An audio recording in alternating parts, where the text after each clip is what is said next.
セッション3はですね、本店、アラブエクスプレス店に、出店しているゼーナ・エル・ハリールさん、ゼーナさんはスカイプによる、出演になります。それからですね、壇上に、いらっしゃるのが、日本側からスプツニコさんですね。そして、モデレーションは、引き続きディーナ・シャラビーさんにお願いしたいと思います。このセッション、約1時間半ですけれども、最後までお付き合いの方よろしくお願いいたします。それでは、ディーナさんに、マイクを、渡したいと思います。よろしくお願いします。Thank you, Ken. So yes, we're very lucky and excited for Zaina to be able to join us today by Skype and for Sputniko to be here in person. So I'm very much looking forward to this session. It has a very different feel, as you can probably already tell from the last session. Very different theme. So Zaina, I think we'd like to start with your presentation, if you wouldn't mind. So each of the artists is going to begin by showing some of their work and explaining their art practice, and then we will engage in a conversation, the three of us. So Zaina is right now in Italy, where she has woken up early to be with us today. So thank you, Zaina. Thank you. Good morning, everyone. Good afternoon, good evening. Thank you so much for having me with you today. Hello, Sputniko. I'm a big fan of your work, so it's wonderful to be doing this panel with you. I'm going to start a little bit with some background about my life, and then I will speak more about my work in detail. If we can start with the first slide, please.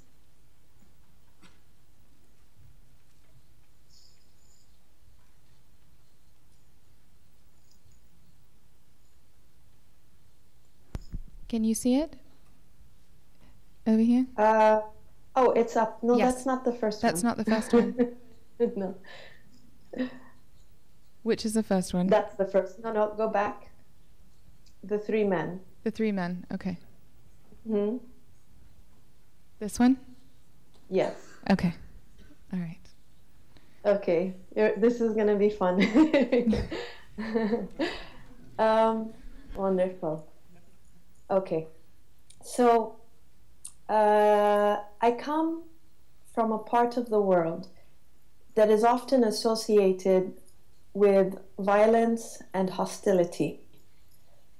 But despite my surroundings, I decided at a very young age that I wanted love to guide my path in this life. I grew up between Lagos, Nigeria, and Beirut, Lebanon. May I have the next slide, please?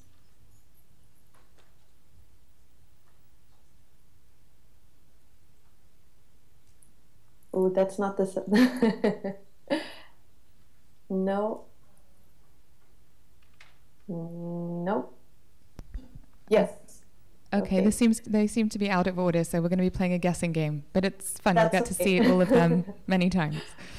That's okay. Oh, I moved my camera. Okay. So I grew up between Lagos, Nigeria, and Beirut, Lebanon. And as a child, I was exposed to so many different cultures. The African one around me, and the Western one on television. I loved both equally. I think what defined me the most was popular culture. And little did I know that this would help me develop a complex but beautiful language, the language of the East and of the West. And this important bridge would later steer the visual evolution of my world. Next slide, please.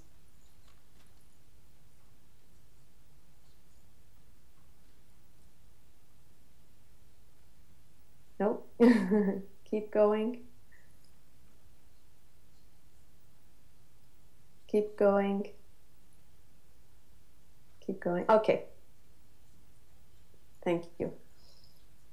So today, my work is a byproduct of political and economic turmoil, focusing on issues of violence, gender, and religion, and their place in our bubblegum culture. I try to expose the superficiality of war, creating an alternate reality. And my weapons of choice are love and humor. Next slide, please. Yes. Oh, that one was right. So, the markets of Lagos encouraged me to look to the streets for inspiration and solutions. I use materials of everyday life in Beirut. Everything from plastic toys to kufiyas, artificial flowers, and glittery wallpaper. Because in my version of Beirut, I see large paintings of suicide bombers next to shops selling lingerie, next to billboards advertising beer, next to cops carrying Kalashnikovs, next to vendors selling the latest pirated Shakira CDs. But maybe soon we can find Sputniko CDs too. Consumerism and war, they're one and the same. The plastic I use in my paintings are made from oil, the same oil mankind is at war for. Next slide, please.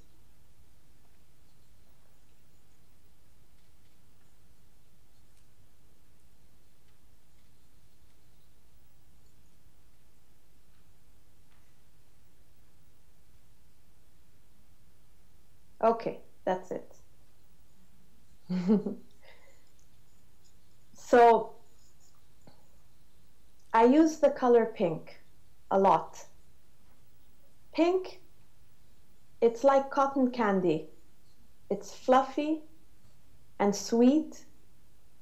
Too much of it, though, will leave a bad pain in your stomach. It's quick and superficial.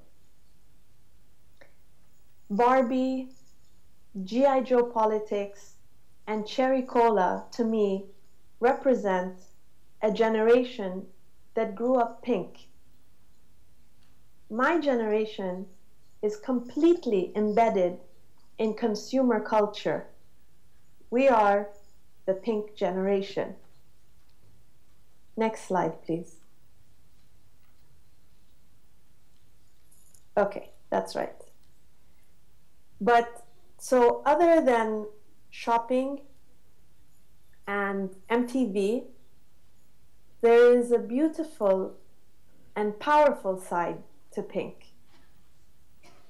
It's the color of non-violent protest. For example, Code Pink. Code Pink are a women-initiated peace and social justice movement working to end US-funded wars and occupations. Think Pink. Think Pink are working to raise awareness on breast cancer. The pink triangle. The symbol of a pink triangle was once used in Nazi concentration camps to identify homosexual prisoners. It has since been reclaimed and now used as an international symbol of gay pride and the gay rights movement. And lately in the news, Egyptian-American activist Muna El-Tahawi consciously chose to wear a pink raincoat and use pink spray paint to paint over a racist poster recently hung in the New York City subways. I'm very happy to have this opportunity to subvert kitsch. It's easy to assume certain things when you see glitter and beads. I live in a world of chaos where dream and reality collide, and I don't sleep well at night. It's hard to find security, so I have to create my own. The piece behind me here is from a body of work called Goods for Gaza. Can you see it? Yes, we can. We see it. Great. As many of you know, there's a blockade on Gaza by the Israeli army via land, air, and sea. In 2010, a group of activists tried to sail into Gaza, carrying much-needed supplies and aid for the people there. One of the ships, the Mavi Marmara, was boarded by Israeli commandos, and some activists were killed. The army claimed the boats were a threat, bringing in weapons. I was curious. What exactly is this blockade all about? And what are the items banned from Gaza? What items caused the death of these activists? I did a simple Google search, Google, Sputniko, and I found a list. The list contains about 2,000 items, which include the following: desks, donkeys, A4 paper, so A4, and not A5, biscuits, goats, ginger. It's a very long list. I made several pieces highlighting the items of this list, such as this one, chocolate. Chocolate is banned from Gaza. I don't use glue in my work. I use tiny pins. Little pins. Thousands of them. I've developed a type of canvas where everything is stuck in with pins. In a way, it reflects the instability of my region. It's also a reflection of a huge problem we have in Lebanon that some have labeled as collective amnesia. We try too hard to forget our wars too quickly. Our history is constantly being rewritten to suit different political and religious ideologies. At any point in time, one could completely rearrange my paintings to tell a different story. The physical process of using pins puts me into a state of meditation. This act of repetition creates an environment of peace around me. While I'm in my studio, I don't worry about bombs dropping. You see, glitter reflects light.